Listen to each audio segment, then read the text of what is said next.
In the shadowy corners of history, where legends blur with truth, there lies a story that begins with a simple act, a decision made in a moment of fear. Who was Pontius Pilate, the man tasked with overseeing the fate of an innocent man?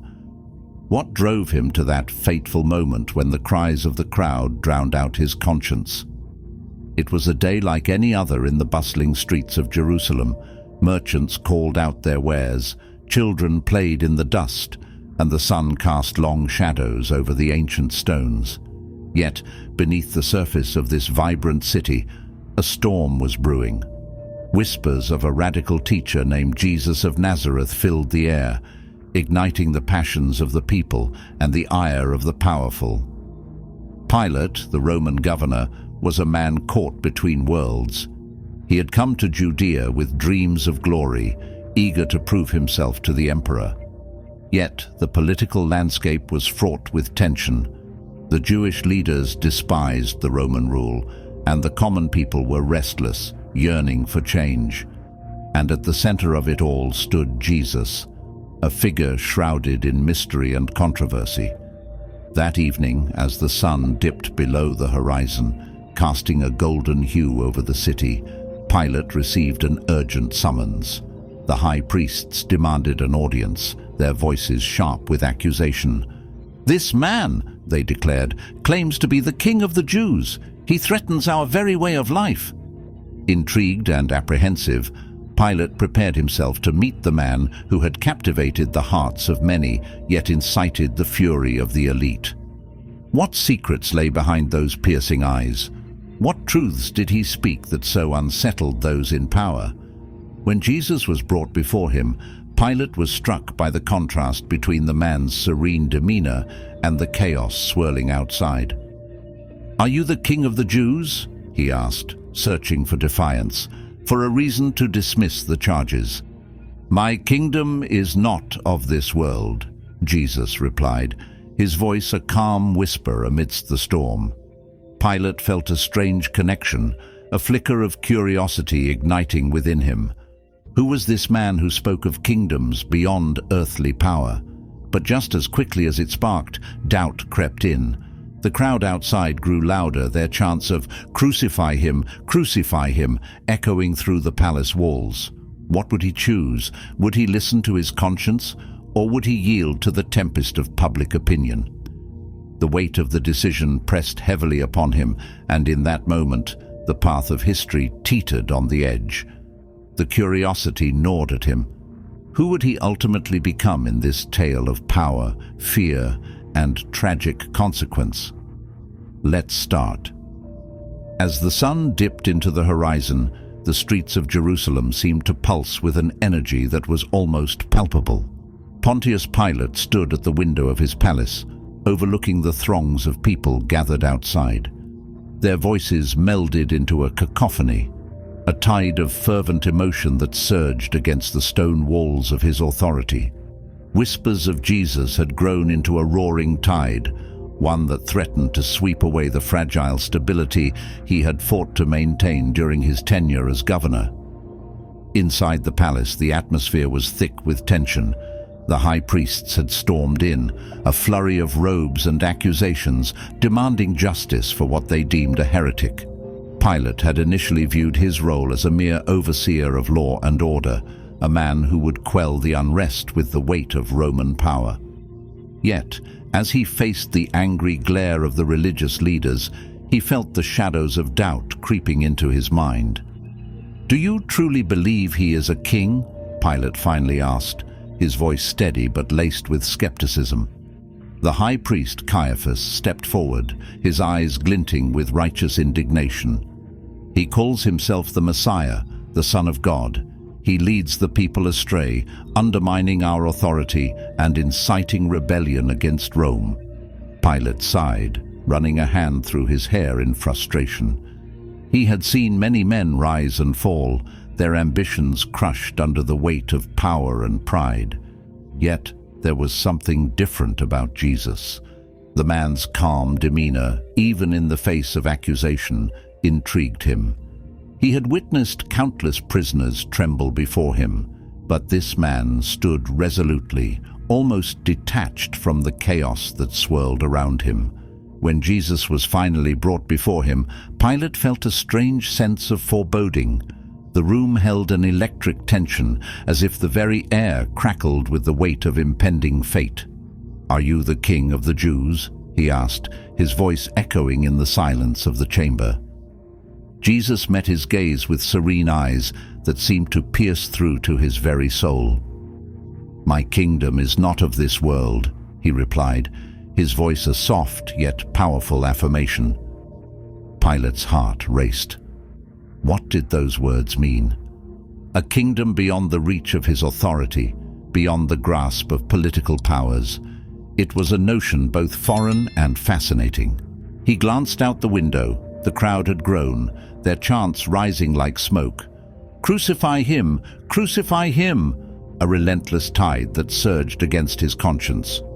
The Roman governor felt the weight of his position pressing down upon him.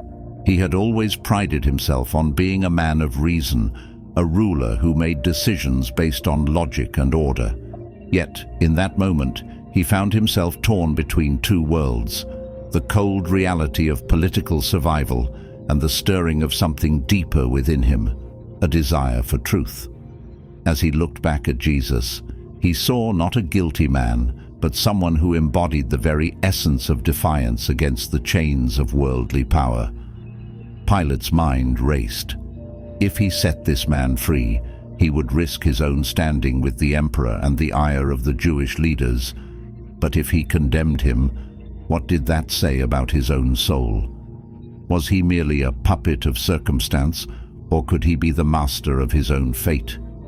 "Do you not understand?" Pilate pressed, desperation creeping into his tone. "I have the power to release you or to crucify you." Jesus' response was calm, almost gentle. "You would have no power over me if it were not given to you from above." The words hung in the air, and for a moment, Pilate felt as though the ground beneath him had shifted. Who was this man who wielded the truth with such quiet strength, and what did it mean for his own journey? The tumult outside grew louder, the chants morphing into a frenzied roar that echoed through the halls of power. His advisors whispered in his ear, urging him to act, to quell the unrest before it spiraled out of control. The tension was palpable. Fear and anger crackled like lightning in the air. Pilate was caught in a tempest of expectations, each voice clamoring for his attention, each one promising dire consequences for his choices. "Release Barabbas," a voice rang out, a preposterous demand that sent shivers down his spine. Barabbas, the notorious insurrectionist, was a symbol of rebellion against Roman rule. The crowd, frenzied and violent, screamed for blood, for a sacrifice that would quench their thirst for justice. Pilate could feel the walls closing in, the choice narrowing to a point of no return. And yet, deep within him, a flicker of resistance ignited. He would not be a pawn in this cruel game. "I will not condemn an innocent man," he declared, his voice rising above the chaos. Silence fell for a heartbeat, as if the world had paused to witness his declaration.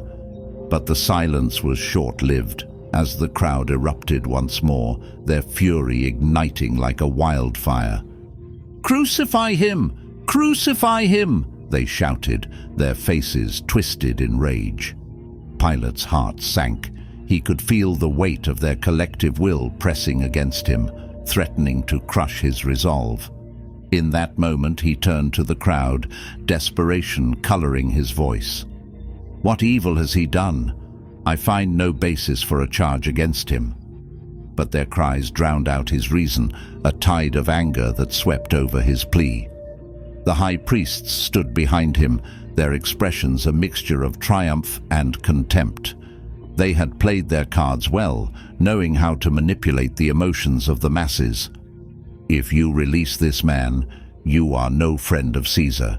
Anyone who claims to be a king opposes Caesar," Caiaphas hissed, a venomous whisper that sent a chill through Pilate's spine.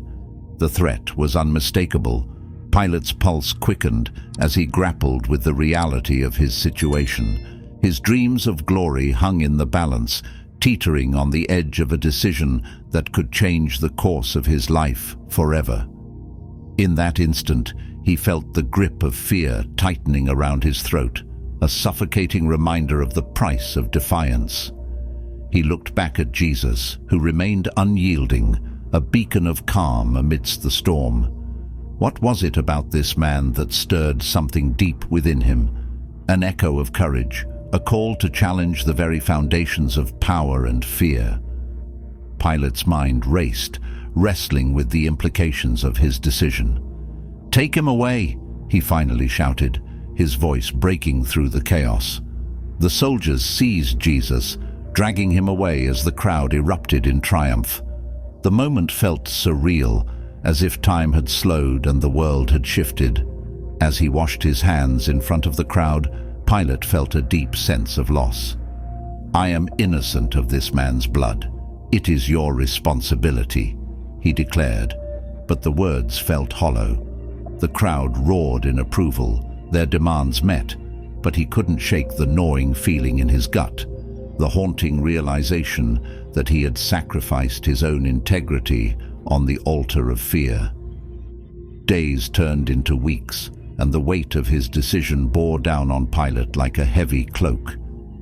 The echoes of the crowd's cries haunted his dreams, twisting and turning into shadows that danced on the edges of his conscience.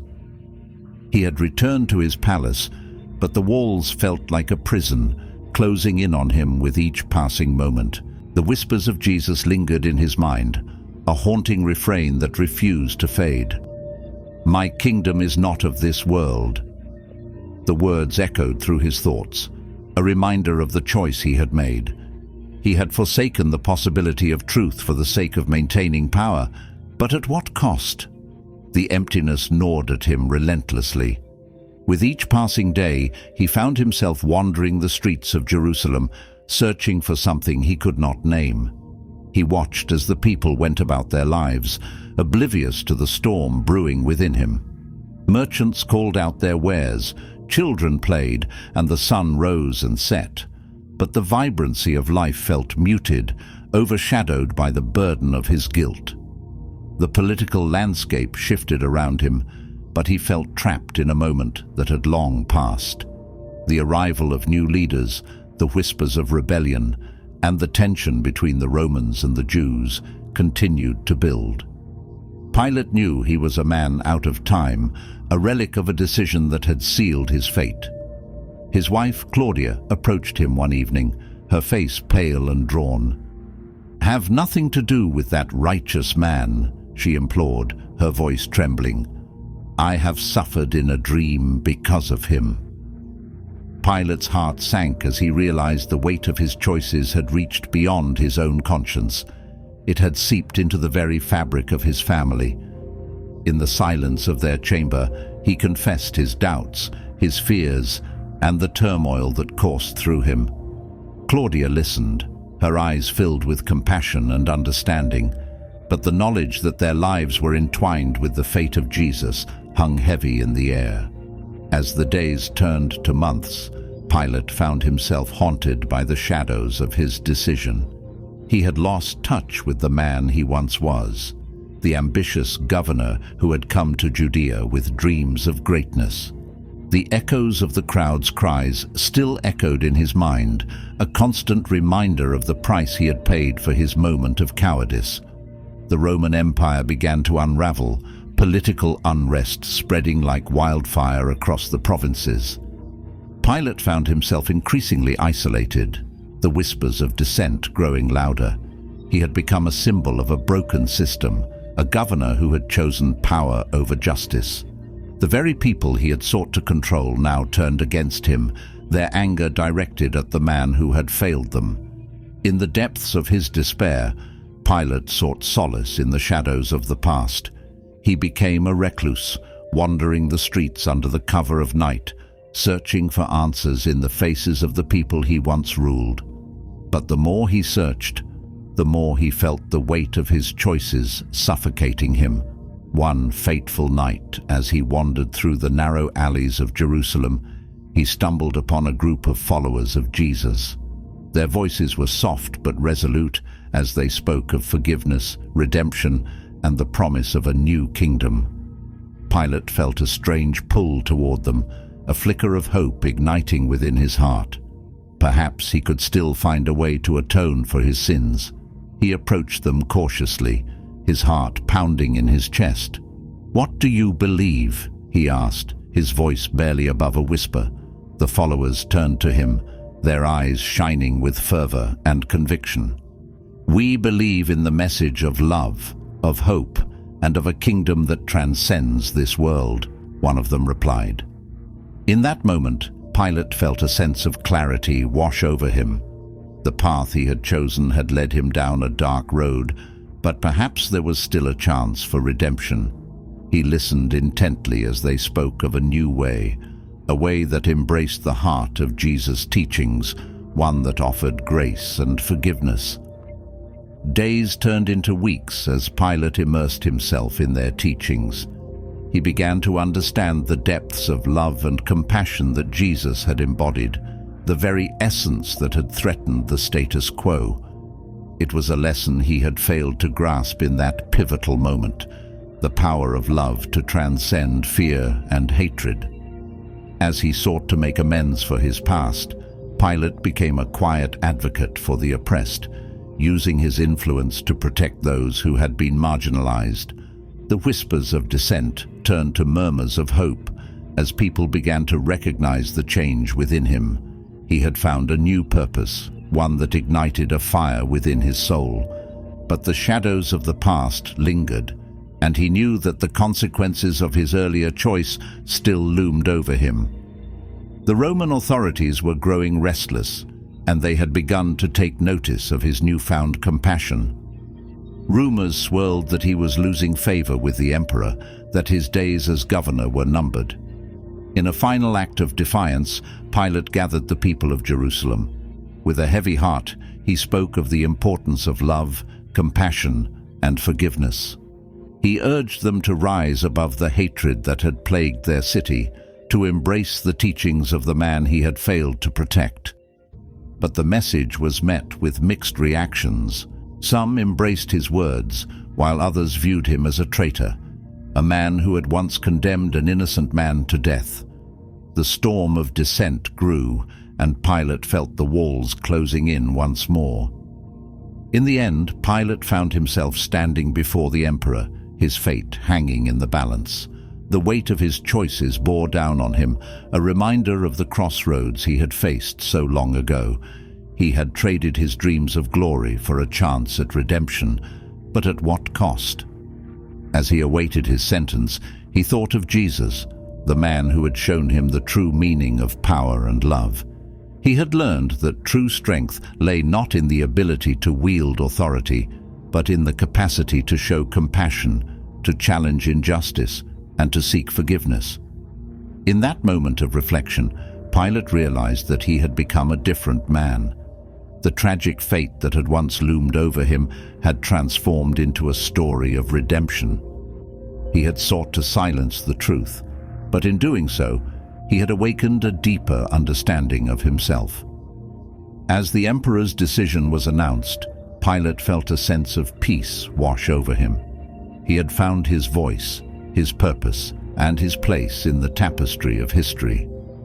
Though the path had been fraught with darkness, he had emerged into the light, forever changed by the tragic fate of Pontius Pilate. As the emperor's decree echoed through the grand hall, Pilate stood resolute, accepting the consequences of his choices with a newfound strength.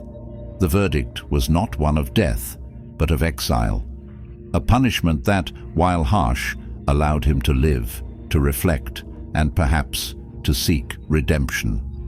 With his belongings gathered, Pilate left Jerusalem behind, the city that had witnessed his rise and fall.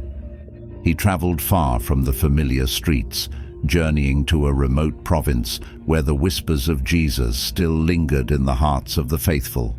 The landscape shifted from the arid hills of Judea to the lush valleys of a land untouched by the turmoil he had left behind. In this new place, he found a modest community of followers, who spoke of love, hope, and the teachings of the man he had once condemned. They welcomed him with open arms, their hearts filled with compassion rather than judgment. Pilate found solace among them, a chance to rebuild his life and to atone for the sins of the past. He took on the role of a humble servant, assisting the community in their daily tasks, learning from their kindness and their unwavering faith. Each day, he immersed himself in their teachings, reflecting on the words of Jesus and the profound impact they had on his life. He listened to their stories of struggles and triumphs, realizing that they too had faced their own moments of despair. As the seasons changed, so did Pilate. The burden of his past began to lift, replaced by a sense of purpose that echoed through his soul. He became a beacon of hope for those around him, sharing the lessons he had learned from his own journey. He spoke of the importance of compassion, of standing up for the oppressed, and of embracing love in the face of adversity. But the shadows of Rome were never far behind. News of unrest reached him, whispers of rebellion and the rise of new leaders who sought to challenge the authority of the empire. Pilate felt the old pangs of fear creeping back into his heart, a reminder of the man he had once been, a governor who had cowered before the crowd. One evening, as the sun dipped below the horizon, casting a warm glow over the community, a group of refugees arrived, fleeing the chaos of war. Their faces were gaunt, filled with desperation, and Pilate felt an ache in his heart for their suffering. He knew that he could not turn away from their plight. The teachings of Jesus echoed in his mind, urging him to act. "We cannot abandon them," he said to the community, his voice steady and resolute. "We must offer them shelter, food, and love. We must be the hands and feet of compassion." The community rallied around him, their hearts united in purpose as they opened their doors to the weary travelers. Days turned into weeks as they worked together to provide for the refugees.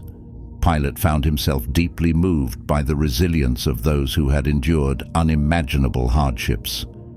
Their stories of loss and survival resonated within him, reminding him of his own journey, the choices that had shaped his fate, and the power of love to heal even the deepest wounds. As he spent time with the refugees, Pilate began to see the world through their eyes, their laughter and tears intertwined, a tapestry of human experience that transcended borders and cultures. He realized that they were not merely victims, they were warriors of hope, fighting against the darkness that threatened to consume them. One evening, as they gathered around a fire, a young girl approached Pilate, her eyes filled with curiosity. "Why do you help us?" she asked, her voice barely above a whisper. He knelt down, meeting her gaze with sincerity. "Because I once made a choice that hurt an innocent man," he replied, "and now I seek to make choices that bring healing to others." Her eyes widened, and she nodded, as if understanding the weight of his words. In that moment, Pilate felt a sense of connection, a bridge forged between their experiences, uniting them in a shared humanity. He realized that redemption was not just a personal journey, but a collective one, where every act of kindness could ripple through the lives of others. As the community thrived, Pilate became a leader, not through authority, but through love and understanding. He organized gatherings where people shared their stories, their struggles, and their triumphs. They celebrated their differences and embraced their shared humanity, creating a sanctuary that stood in stark contrast to the chaos outside. But the winds of change continued to blow, and the empire was relentless in its pursuit of power.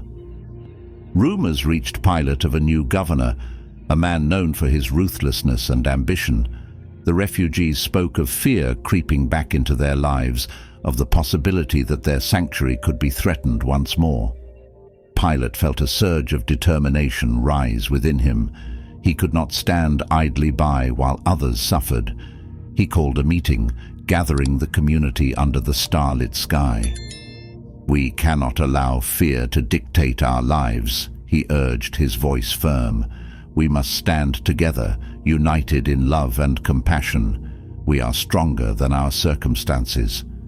The people rallied around him, their resolve growing stronger with each passing moment. They pledged to protect their sanctuary, to stand firm against the darkness that threatened to encroach upon their lives. Pilate felt a renewed sense of purpose, a fire ignited within him that had long been extinguished. As the days turned into weeks, the tension in the air grew palpable. News of the new governor's arrival sent ripples of fear through the community. Pilate knew that he would have to confront the threat head-on. He gathered the leaders of the community, discussing strategies to protect their sanctuary while remaining true to the teachings of love and compassion. When the governor finally arrived, he brought with him an army of soldiers, a show of force meant to intimidate and control. Pilate stood at the forefront of the community, facing the governor with unyielding resolve. "We will not be silenced," he declared, his voice echoing through the silence. "We stand for justice, for love, and for the rights of every human being." The governor laughed, a cruel sound that sent shivers down Pilate's spine. "You think you can defy me?" he sneered, the arrogance of power evident in his demeanor. "You are nothing but a relic of the past, a traitor to Rome." But Pilate felt the strength of the community behind him, their unity infusing him with courage. "I am not a traitor," he replied, his voice steady. "I am a servant of love, and love cannot be conquered by fear." The standoff continued, tension crackling in the air. The soldiers shifted uneasily, caught between their duty and the conviction of the people before them. Pilate could sense the uncertainty in their eyes. They were not mere instruments of oppression, but human beings capable of compassion. In that moment, a young woman stepped forward from the crowd, her voice unwavering. "You may have power over our bodies, but you will never have power over our hearts," she declared, her words resonating with truth. "We choose love, and we will not be broken." The governor's expression faltered, a flicker of uncertainty crossing his face. The crowd erupted in cheers, their voices rising in a chorus of defiance. Pilate felt the tide turning, the strength of love washing over the fear that had once gripped them. In the days that followed, the governor retreated, recognizing the power of a united community. Pilate could hardly believe it. They had stood their ground, armed only with love and compassion. The sanctuary remained intact, a testament to the strength of the human spirit. As time passed, Pilate continued to lead the community, nurturing the seeds of hope that had taken root in their hearts. He became a father figure to many, offering guidance and wisdom shaped by his own journey. The teachings of Jesus flowed through him, a reminder that love was the ultimate catalyst for change. But Pilate never forgot the lessons of his past. He spoke openly about his mistakes, sharing the story of Jesus and the decision that had haunted him for so long. He emphasized the importance of standing up for what was right, even in the face of fear and uncertainty. Years went by, and the community flourished, becoming a beacon of hope for those who sought refuge from the storms of life. Pilate found solace in the connections he had forged, the friendships that had blossomed amidst adversity. He had transformed from a man weighed down by guilt to a symbol of resilience and love.